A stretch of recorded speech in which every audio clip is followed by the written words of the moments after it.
Hi, I'm Samantha. I had a wonderful time during my conversation with Matt with the Digging In podcast.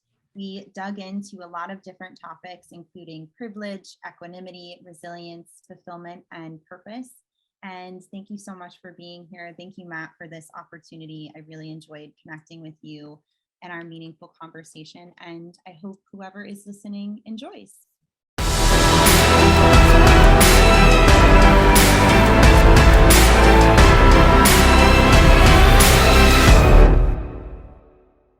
Hey, everybody. Welcome back to another episode of Digging In. As you know, I'm Matt Rosenthal, and we have an amazing guest today. Her name is Samantha Novick. And,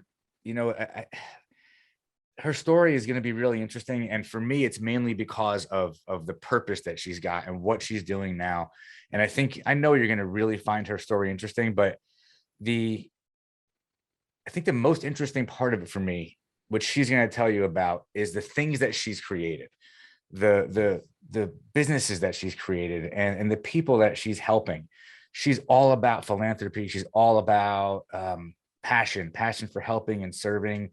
And by trade, she's a speech and language pathologist and an entrepreneur. But that whole combination of all those things, I think you guys are going to love her. And so, Samantha, welcome to the show. Thank you so much for having me here. I'm really excited to be here and to share this conversation with you. Awesome. This is going to be great. And I didn't want to give away too much on the intro because I know you're going to touch on some things that I know everybody's going to connect to, and so a few things that I know everybody is going to be aware of that happened here in our area, and that kind of gave you a spark to do certain things.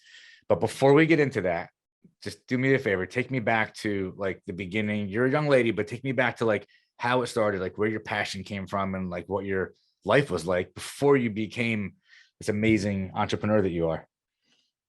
Thank you. Yeah, so I grew up in Parkland, Florida, and I had a very privileged, wonderful childhood. I always loved giving back to the community and helping others. I think my parents instilled that in me at a very early age, and always grew up with a lot of opportunity and felt like anything I wanted to do, I could do.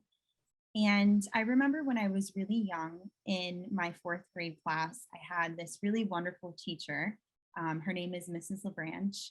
And I remember Miss LaBranch would always talk about the importance of including others and making sure that no student in her class felt like they didn't belong. And she made each and every one of us feel like we were her favorite student. And I remember that we had someone in our class who had a disability, and she and I really connected and became friends in class.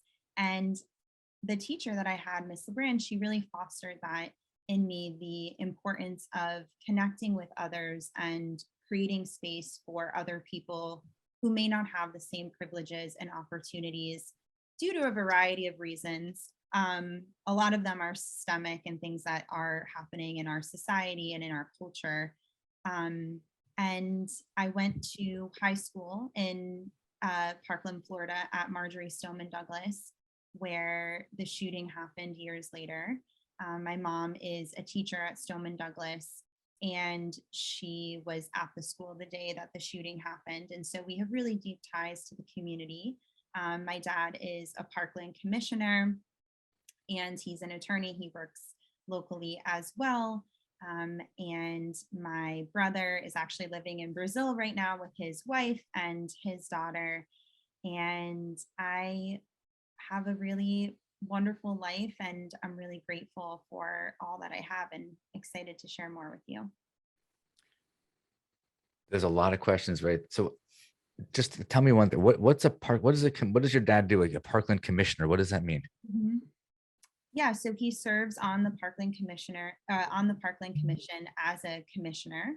And so he helps create guidelines and set things in place for the city to ensure that the city is running well and things are smoothly, and takes feedback.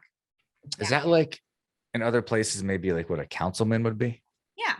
Oh, I see. Okay. Wow. So you guys are so tied into that community. And I didn't know that you were that tied into the community. I knew you guys lived there, but I didn't know that your dad was so involved politically and your mom was a teacher at the school. Um, so you talk about privilege, and it's true. Like there's so many people. And by the way, we talked before we hit the record button, and when you say you're grateful, I actually it's real. Like I could feel it from you before. Like you seem like a really genuine person, right? And so how is it that do you think it came not just from your family life, but from the teachers you were talking about and from all these people you had around you, that it was instilled in you at a young age to like, wait, just step back. Everybody doesn't live like this. Everybody doesn't live in South Florida in a nice area. And most of the country isn't like this because I live near you and we know that this is not necessarily the reality that most people have, and it is important to step back, right? And like, just process that because it's a heavy thing to like kind of realize. Yeah, I do think that that seed was planted at a very young age.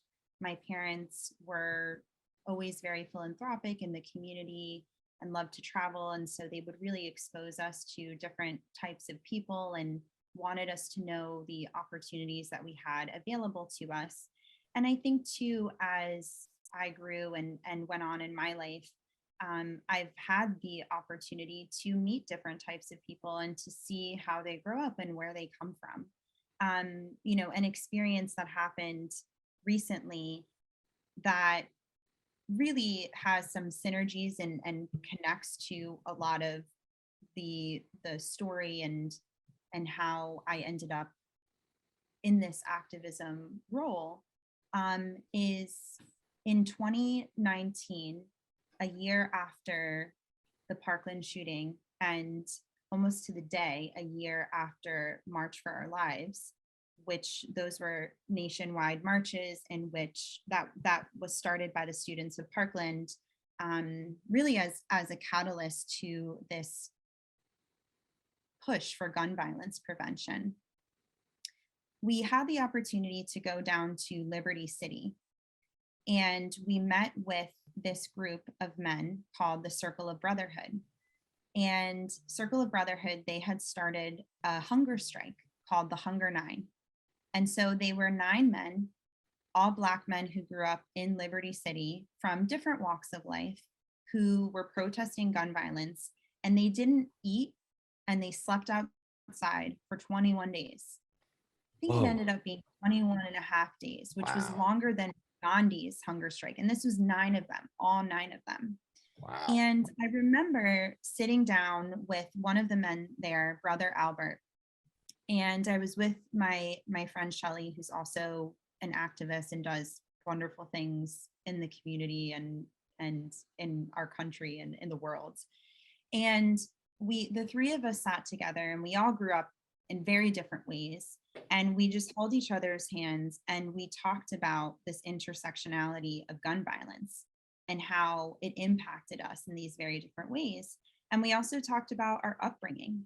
And I remember Brother Albert telling me that when he was a child, he experienced homelessness, he experienced his parents abuse drugs, and I think he said it was 10 years old. At 10 years old, he thought to himself, the only way I'm going to survive is to sell drugs. And At 10 years old. At that young of an age, when I felt like I could be anything, I could do anything I wanted and had all this privilege and all this opportunity as a child. And now as an adult, I work with children. I just imagine what would that be like to grow up thinking that you don't have opportunities available. And so a lot of times, we tend to judge people or point fingers. And we don't recognize that sometimes people are really stuck in these cycles of they don't have this privilege, they don't have opportunities. And so they may turn to choices that they even recognize are not ones that they want to necessarily be choosing, but they feel that they have no other opportunities. So actually, Brother Albert did end up being incarcerated. And he shares the story that when he was in prison, he recognized that he wanted to break this cycle. He wanted to do better for his family and for his community. And so he ultimately got a presidential pardon from Obama just before he left office in November of 2016. So he was one of the last people. And and then soon after, he ended up doing this hunger strike, and he joined the Circle of Brotherhood and really has been giving back to his community. And so that he inspires me, because he didn't start his life like I did on third base. My mom actually does this really wonderful lesson in her class. My mom's a teacher at Stoneman Douglas, as I shared, and she teaches business, finance, and marketing. And she does this lesson in her class about privilege, where I don't want to give it away because she has students in her class, and it's a really fun experiment. But she kind of has them do this exercise where they acknowledge these different areas of their privilege. And I've seen other people do it too, where you kind of take a step forward or take a step back. And so there's all these different intersectionalities of privilege that we don't even think about. And so it's not just growing up with resources and, financial resources, for example, but also having people around you who are supportive, having opportunities for education, your race, your gender, your religion, and whether you have a disability or not. So many people grow up and they're 10 steps behind. And so they have to work so much harder, because in our society, we don't have an equitable society where all people have the same opportunities. So I often reflect on that conversation. And when people ask me questions about, success and about some of the wonderful opportunities that I've had and the privilege that I have, I do feel that it is a privilege to have the opportunity to give back to the community, because I had so many opportunities available to me. You touched on so many things. Like, it's so amazing. I want to share something with you. So I grew up without really much of any privilege at all. And the reason I'm going to tell you this real quick is because I've seen both sides of it, right? And my kids now really only know their story is going to be more similar to your story. Like my kids now, I have a 14-year-old and an 11-year-old. I have two girls, so they're going to tell a similar story to yours. I grew up in a wealthy area in New Jersey, but basically having nothing. So, and there's so many levels of where that, I wasn't in the inner city, right? So there's all these different levels of what privilege means, but to have the inspiration or the drive and the motivation that does come sometimes from seeing what is possible. In my case, it was a positive thing. It worked out well, because I'm like, well, I want to live like that. So part of it is the success, right? There's the material and money, but there is also what you touched on. Like, I grew up in a home that had was like very emotionally abusive and not physical, but every other type of abuse, emotionally, psychologically. I mean, it was like a disaster.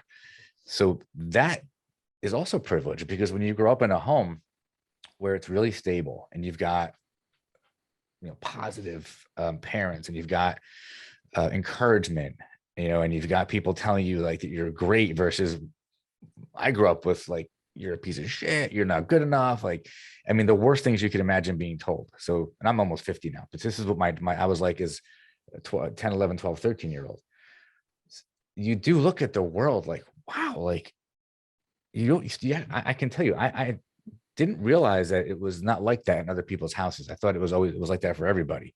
And then when you realize through your being around other people that it's not, for me, it became like, well, I want it to be like that. And so then I set out to make my life like that. And I mean, kind of in a different way, but a similar idea of the story you told. Like, you can make choices, and those choices you have choices. You have the choice to think what you want to think. Nobody forces you to think anything unless there's your thoughts are out of your control, which is a different conversation. But if you've got control of your thoughts, you can choose any outcome you want. You just have to put the time, the work, the focus in, and really know what you want. Privilege is an interesting word. And that's actually it's not a word I've talked about. I think this is episode 62 or 63 we're doing here. We've danced around it. Like, it comes up with a lot of people that I interview because many of them are very successful financially, but we don't usually talk about privilege. Like, I'm really glad you brought it up, especially with what's going on around us right now. We're about to have what I believe is going to be a really bad time, like economically, and economically it's going to amplify the socioeconomic problems that are happening in the places that you're maybe referring to. So those people who think they have it bad are going to think they have it even worse, but they really could choose to get out of it, even though it's going to be 1,000 times harder than it might be for me or you or our kids. Right. Well, it's kind of, like that expression, pick yourself up by your bootstraps, but Right. you don't even have a pair of boots. How can you do that? Where do you start? Where do you start? That's, and you know what? And it's, this is a great topic. I think where you start is right here. It's in your heart. You start with yourself, and you make a decision that no matter what happens, no matter how bad things are, like, I am going to change the circumstances. And it could take years, but it's that persistence and the dedication, and the hard work, and like just not giving up on like, it could take, for me, it was like, I think I spent 20 years feeling like I wanted to give up every day, because it was just a dream to not live a life that was so like out of whack. But after a while, the little tiny steps that you take every day, the things that you do that are positive, and the things that you do to get your mindset in a good place, it adds up, and over time it compounds, and all of a sudden you're like, oh my God, my life changed. So I can tell you from experience, I didn't have, drug problems or things, or alcoholism or things like that, but any trauma that anybody has, whatever it is, it's difficult, and trauma could be just the way you're growing up,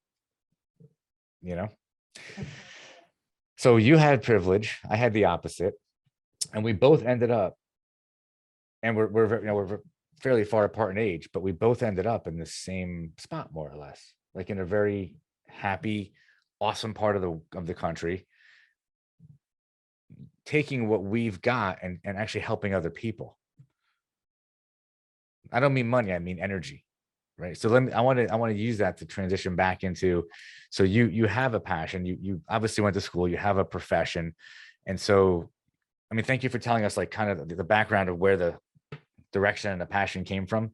And I'm hearing it came from your upbringing, from your parents, and they were are very philanthropic, and your mom's a teacher. Like, you really had this awesome opportunity to either do one of two things. You could have just skated, maybe, if you wanted to, or you could make a difference in the world, which is what you're doing. So now I want to bring it back to you. Enough about me. So tell me about that journey.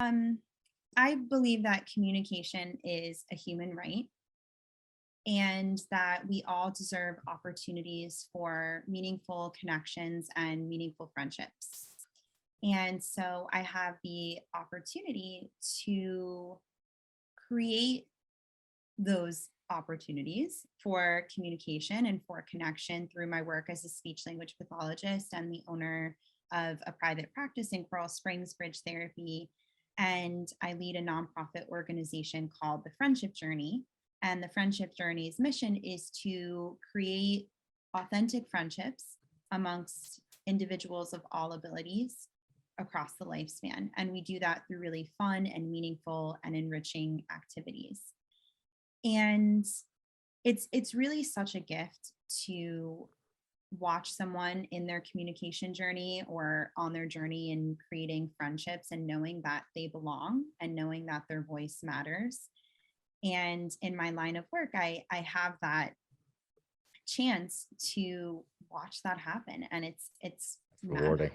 Yeah, it's really and really rewarding, because communication is so complicated. I just came back from a conference, so I'm like buzzing right now. It's amazing. If you sit and think about like what we're doing right now as human beings in order to communicate, how we have thoughts in our head and we have words connected to those thoughts, and then our brain sends a message to our mouths that tells our lips and our teeth and our tongue how to move, and it's really complicated, and our lungs have to provide enough air support in order for us to phonate, and all of the processes that have to happen almost instantaneously. Again, it's something that we often take for granted. Nobody thinks about that. It's No, always taken for granted. yeah, I think about it all the time, but yeah, nobody, I could talk about this all day long. I never thought about the way you just said it. Like, Yeah, it's really and that's why we're the only species, many species of animals communicate, but we're the only species that communicates with such complexity. And there are so many things that have to happen in that process. And, a more deep rooted issue in our society is ableism. People is talk what? about ableism. Ableism. Okay. So people, when they talk about discrimination, oftentimes in the conversation, we talk about things like, racism or sexism, and all of those areas are very, very real and pertinent. And something that's really important that we need to add into the conversation is ableism, because a lot of times people with disabilities are marginalized in our society, or they're infantilized and looked upon as less than. And we can see this in numerous, numerous ways. And so, even just thinking about Maslow's hierarchy of needs, right? So those basic human needs that we all have, a lot of times we don't think about this for people with disabilities who may not have opportunities for friendship and belonging and connection.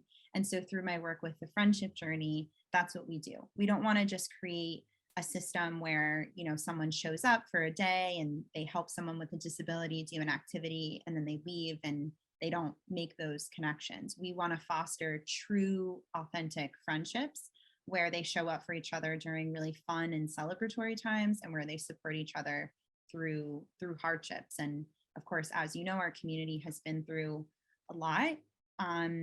And so we've supported each other through that trauma as well, and we've continued to honor those that we've lost through these really meaningful experiences.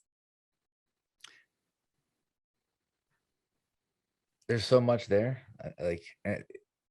Even while you're telling that, it's like you can feel, like I can feel like the cause is so, like, it's so important to you.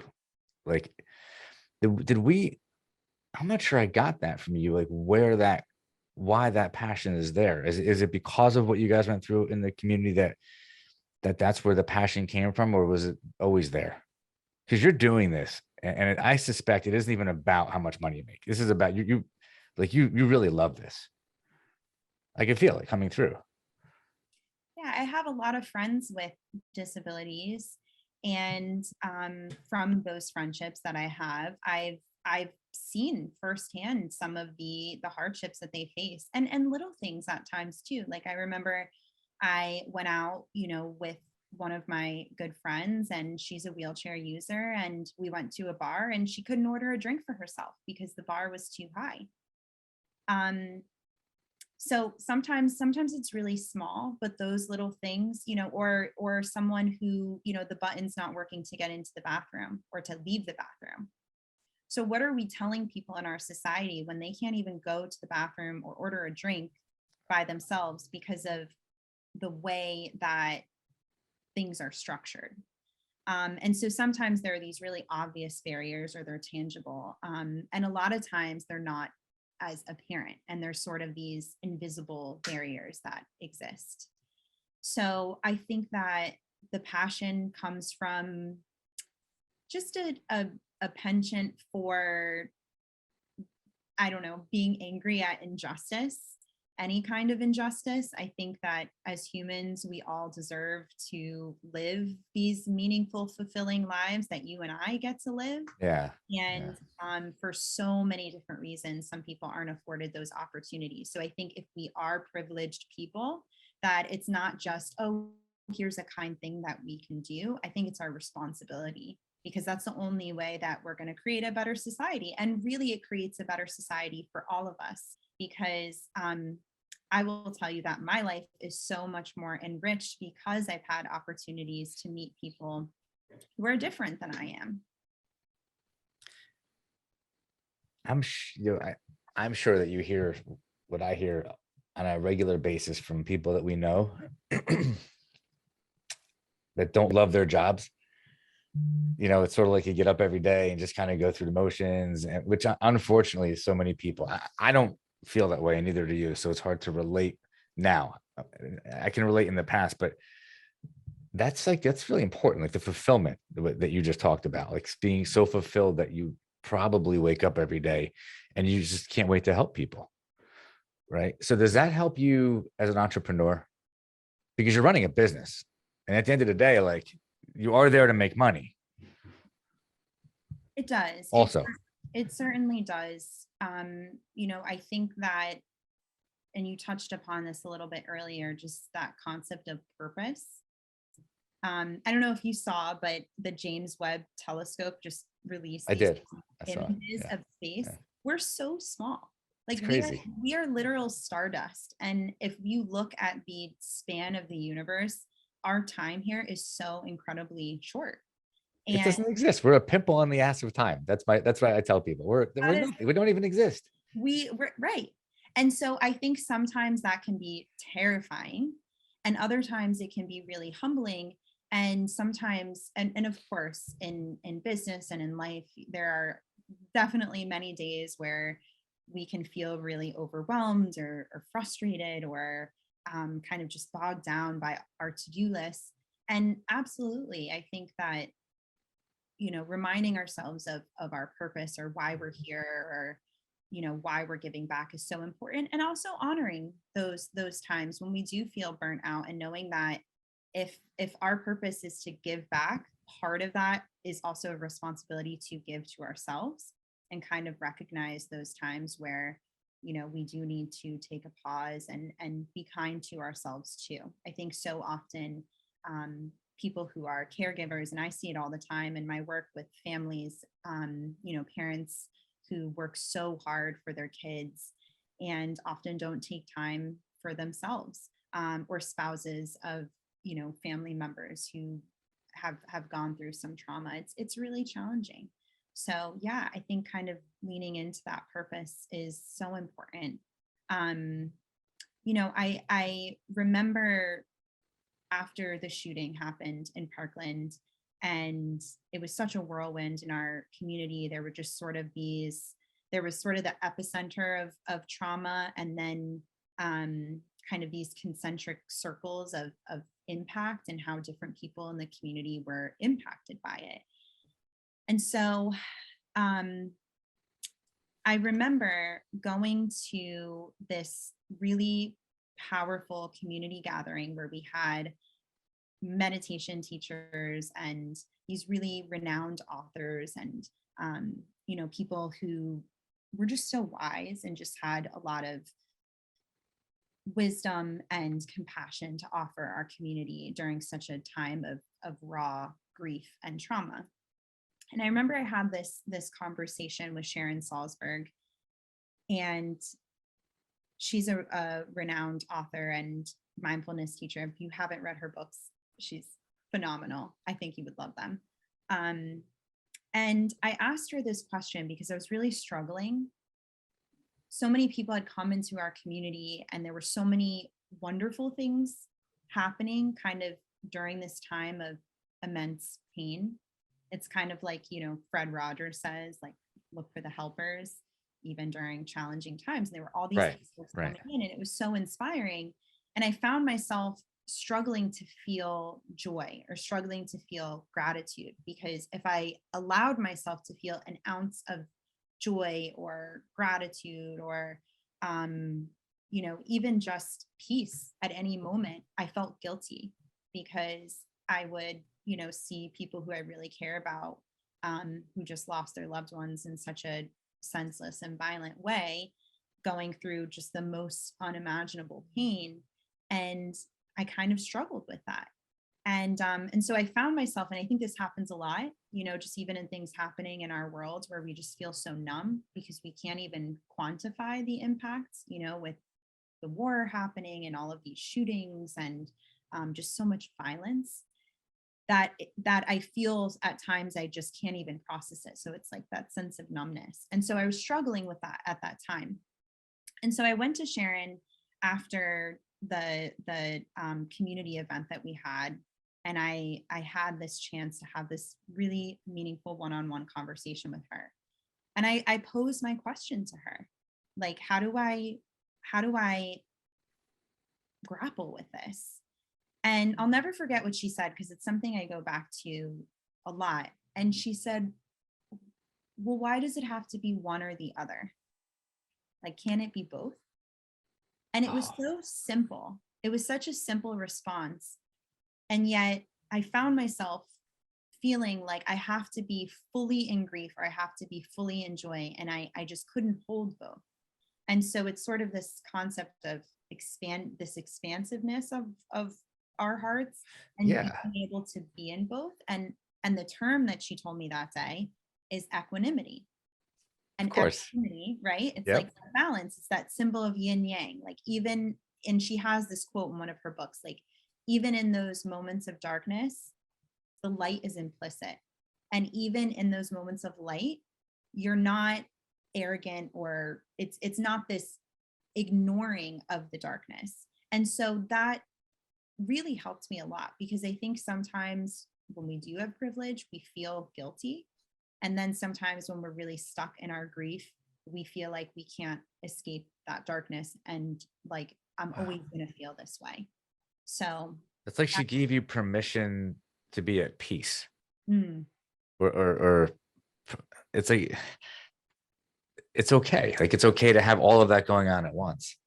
Well, you don't know everybody, but do you think that was a general feeling in the community, that people would all could have related to what you just said? Like, you know what, we have to be sad. We have to, like, this has to,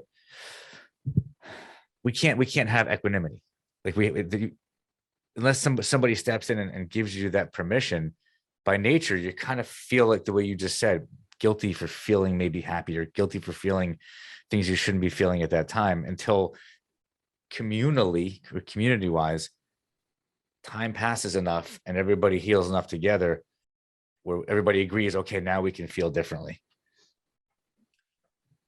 Does that make sense? I'm trying to express what I'm thinking. It absolutely does. It does make sense. I think there's a lot of complexity to that question, and it's a really great question, because, you know, I think it's, first and foremost, I think it's kind of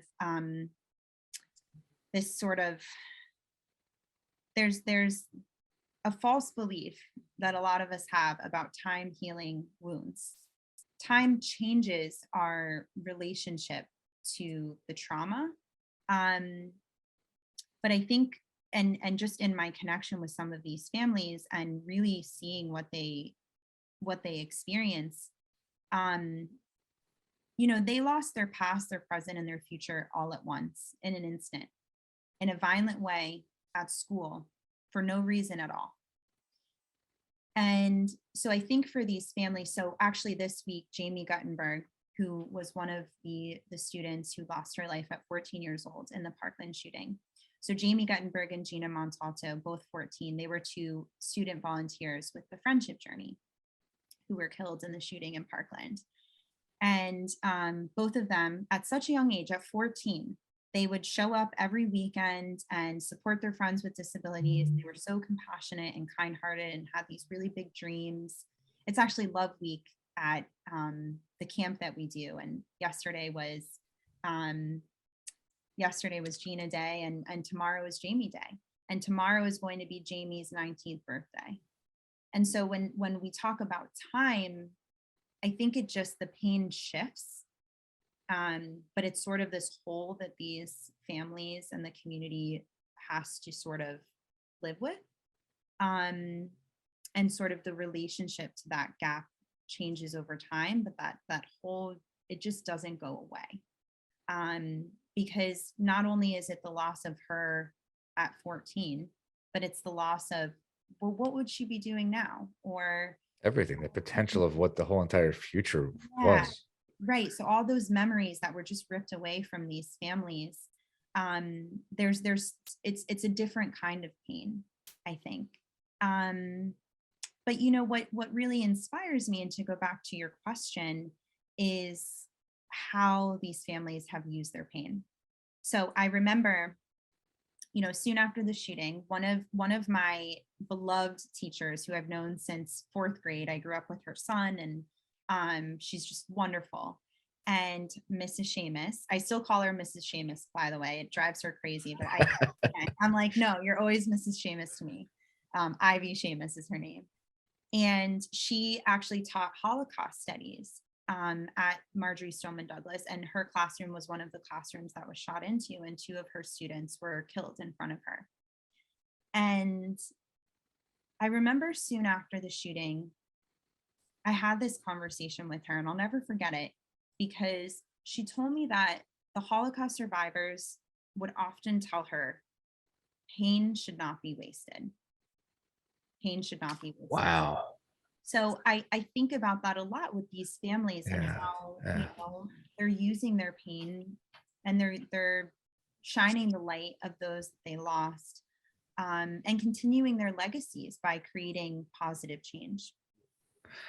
Yeah, that's like, so I was going to ask you about that. So I'm glad you brought it up, because I know just from living in the area that there's a lot of, there's good that came out of what happened, because there's, I guess, possibly change in the future in terms of so many other people's lives positively being impacted as a result. So it's sad that has to happen, but you just hit the nail on the head. I mean, what else could you do? You have to turn it into something that's going to impact so many people's lives in a positive way. There's no other alternative, Yeah. And I think it goes back to, maybe, I don't know, just right. I think it also goes back to our conversation earlier when we were discussing just how small we are. right. And when we really reflect on our lives and what it even means, like how lucky any of us are to even exist. It's so random, our existence, and so rare that we would even be here at all, that we're just floating in space right now. I mean, it's incredible when you think about it. And so I think it kind of goes back to that just concept of what is life and what are our lives all about. And I think what's really beautiful in what the families have done is even though those that they've lost are not physically with us, and obviously it's never going to be the same, and it's just an immeasurable loss, they've continued their legacies in such a meaningful way and in such a positive way, by honoring them and all the things that were meaningful to them in life. Yeah, that's heavy stuff.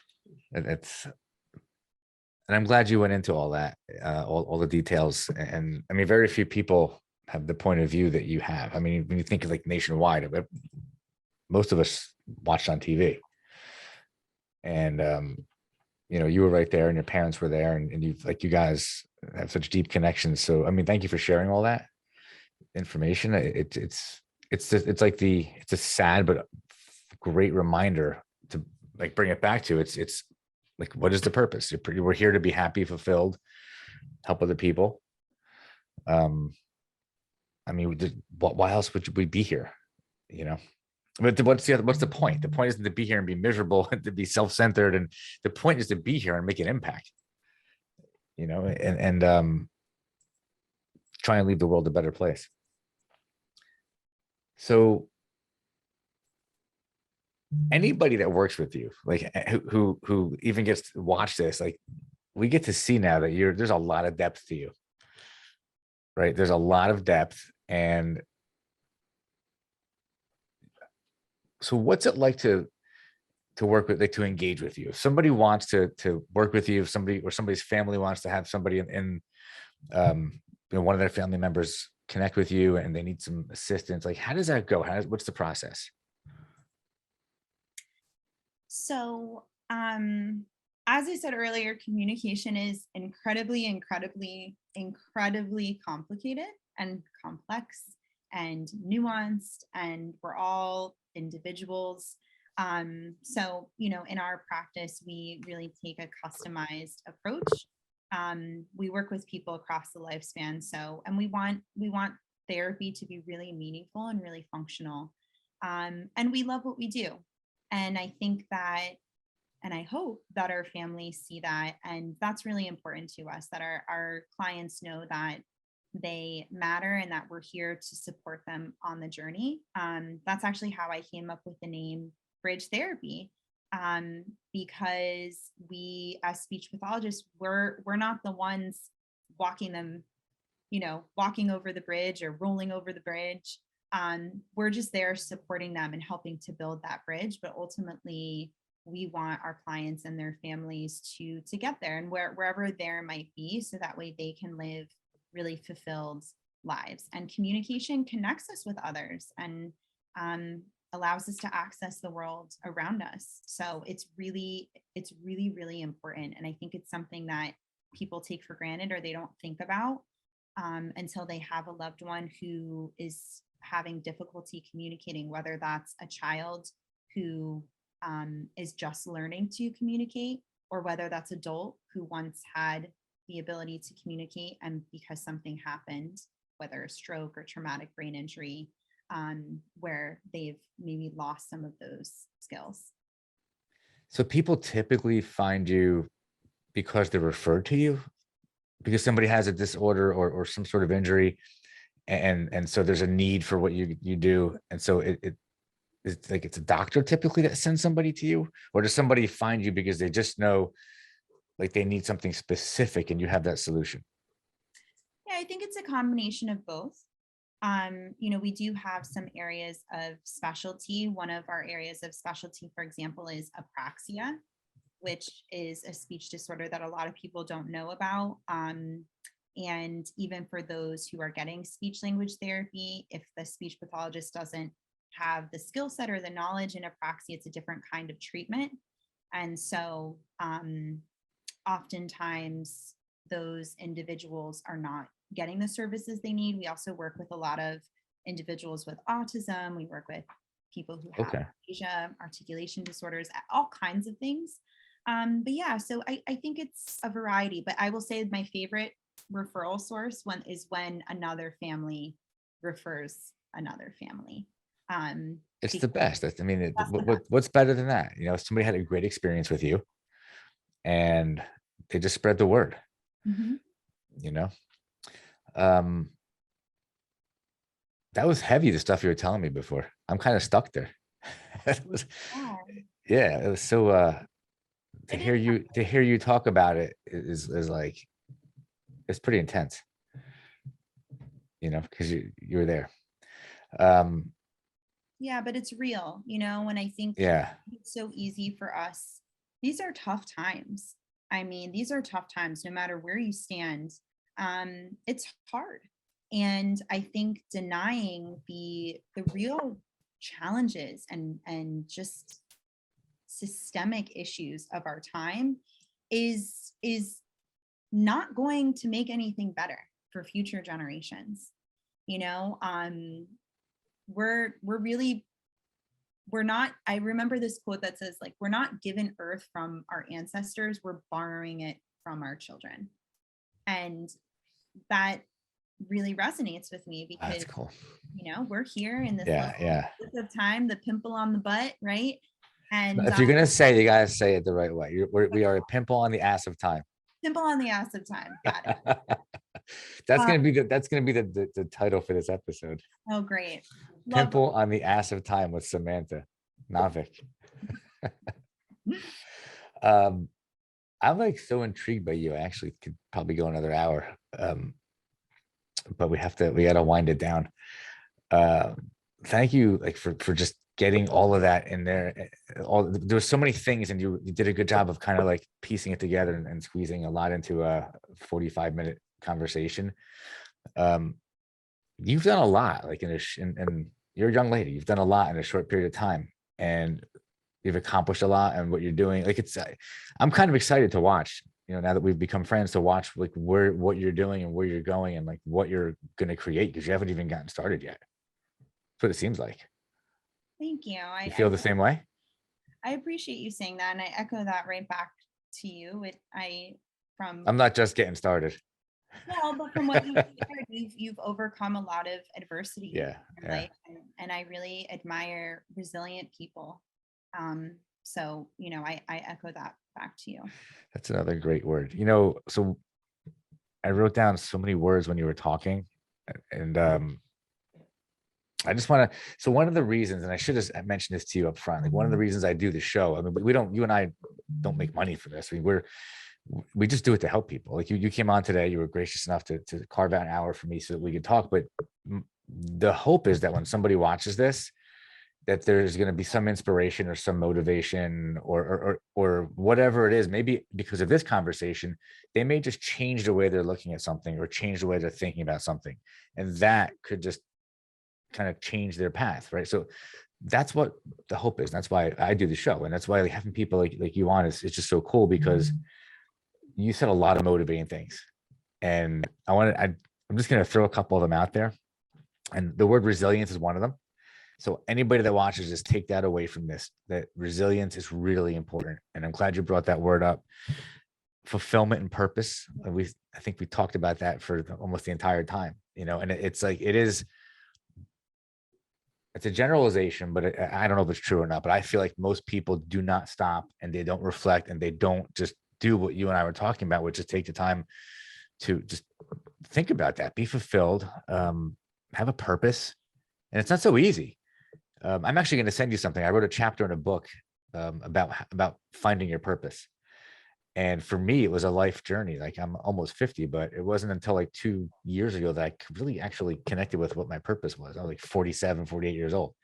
It takes a long time, and you might think you know what it is, but then maybe you're not sure. And it's like, it takes the ability to stop and stand back and like get to know yourself. Right. So hopefully somebody watching this, whether it's today or a year from now, thinks about that.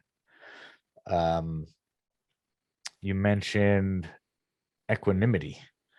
I understand it, and I actually, I'm not going to try and explain when you said it, I knew what it meant.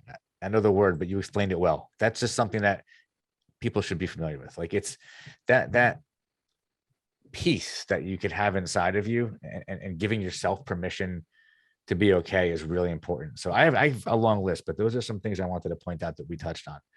And this is really interesting. You're brilliant. You really are. Yeah, it's pretty amazing. And what you're doing is just unbelievable. Thank you. I really appreciate that. So you're welcome. It's something I wanted to correct myself on, by the way. And because I'm not sure the way it came across. About a half hour ago, I said that you're also in business to make money. And I want everybody to know that when I said that, it's true, because as business owners, we do have to be profitable. We do have to make money. And I don't want anybody who watches this to take away from it that was what the intention was, that we're saying we're just here to make money. We have to make money, but your purpose is clear.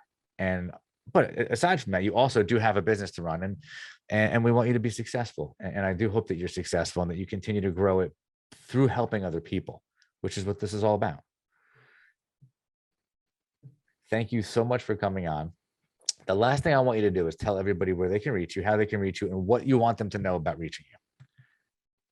Yeah, well, thank you so much for this opportunity.